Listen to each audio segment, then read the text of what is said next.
Hi and welcome to Tony's Cool Tools.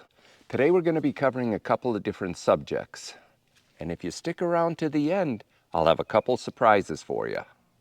So I wanted to share something with you that I just started doing the last several months, and I think it'll work.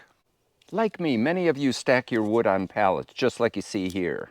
And in the past, all I did was throw the pallet on the ground and start stacking. So this is what happens in about a year.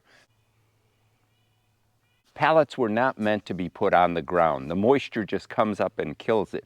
And if you're using pine pallets, it's even worse. They degrade so quickly. If you have oak, they'll last a little bit longer. And since I have so much dead pine around my property, I went ahead and cut these into 8-foot sections. I'd put them down on the ground, then I'd put the pallets on top of it.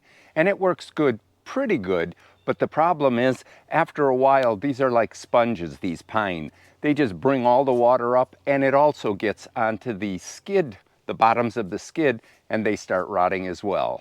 So it isn't the best idea. So here's what I switched to this year, these pavers right here. Now you can buy these, they're reasonably cheap, 40 or 50 cents a piece. But if you go on Craigslist or Facebook Marketplace, you always find ads for people wanting to get rid of used brick, patio bricks, or these little ones right here. And that's what I do. Initially, I only used 4, one on each corner, but what I found is the weight of the wood behind me pushes it down and it bows. So I started going with 6 and I have no problems now. And it's off the ground, no moisture contact with the pallet at all. I put a weed barrier down so I don't have to worry about the weeds coming through the pallets. This is what it looks like when I put the pallet down on the bricks.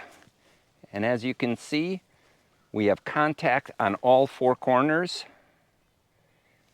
And there's no bowing here. And as you can see, it's extremely stable. No rocking back and forth here.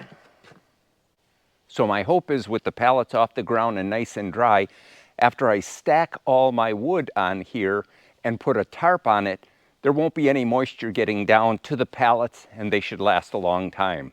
I don't have a source for pallets like many people do, so I have to try to keep these pallets as long as I can. I take a lot of pride in the bundles that I make, and I want to make sure that when my customer gets it, that he has dry wood. There's nothing more frustrating than trying to start a fire with wet wood. And my philosophy is if you have quality product, your customers will come back to you. So to make sure that my wood is dry, I'm constantly testing multiple stacks here. Even though I have all these baskets marked with the date that I put them out here, I go ahead and test them to see if they're ready to make bundles. And like this one here, we are at 7.3%. So I'm ready to bundle these. And I had to guess it would be ready because it's been seasoning for over a year. So I was recently contacted by Erickhill,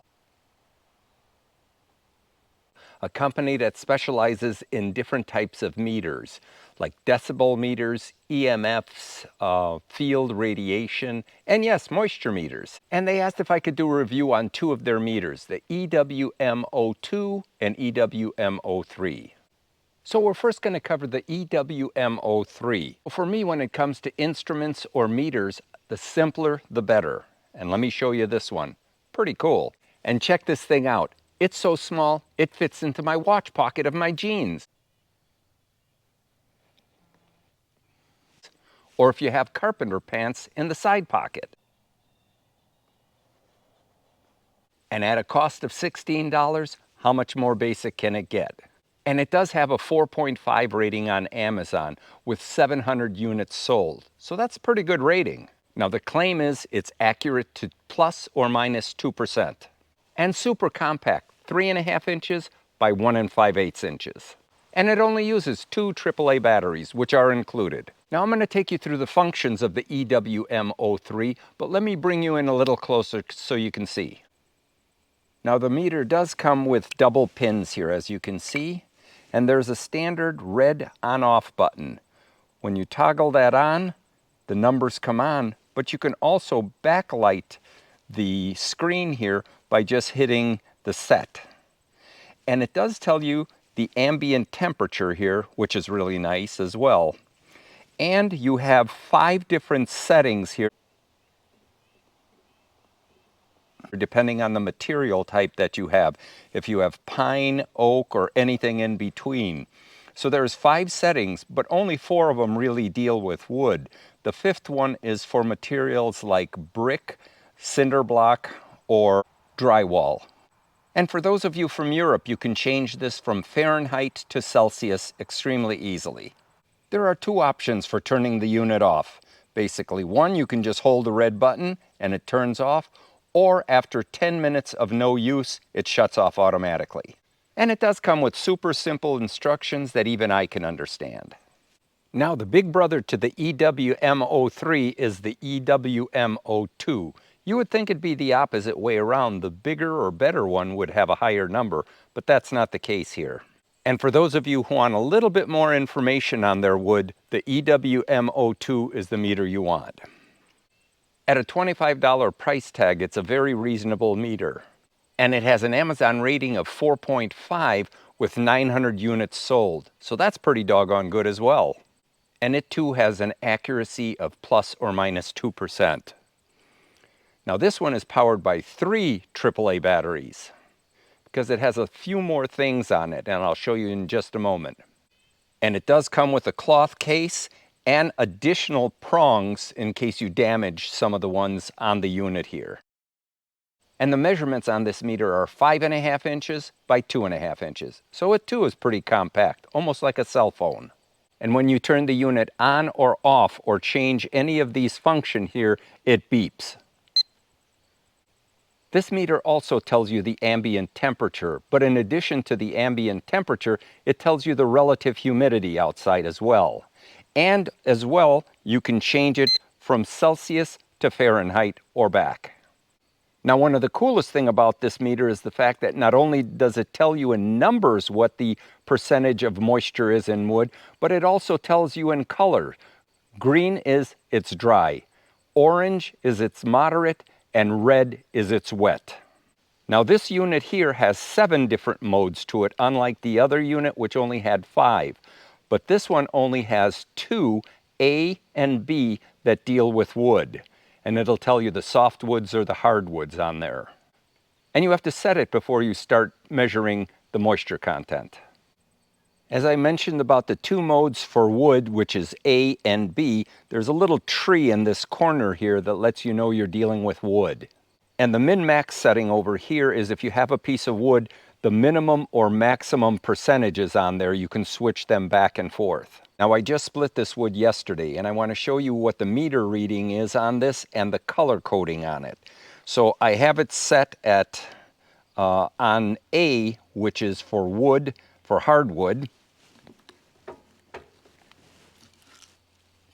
And I don't know if you can tell, but it changes to red on there.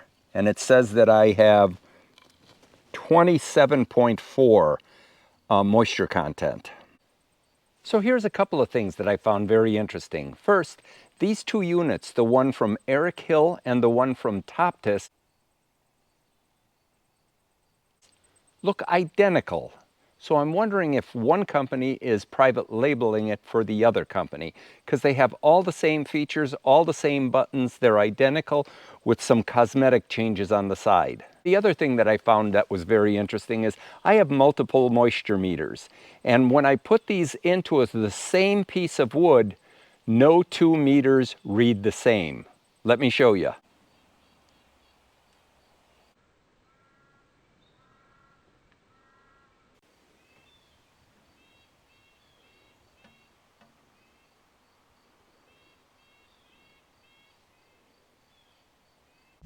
So after testing both the EWM02 and 03, I think they're both pretty good units. And for the price, you can't beat that.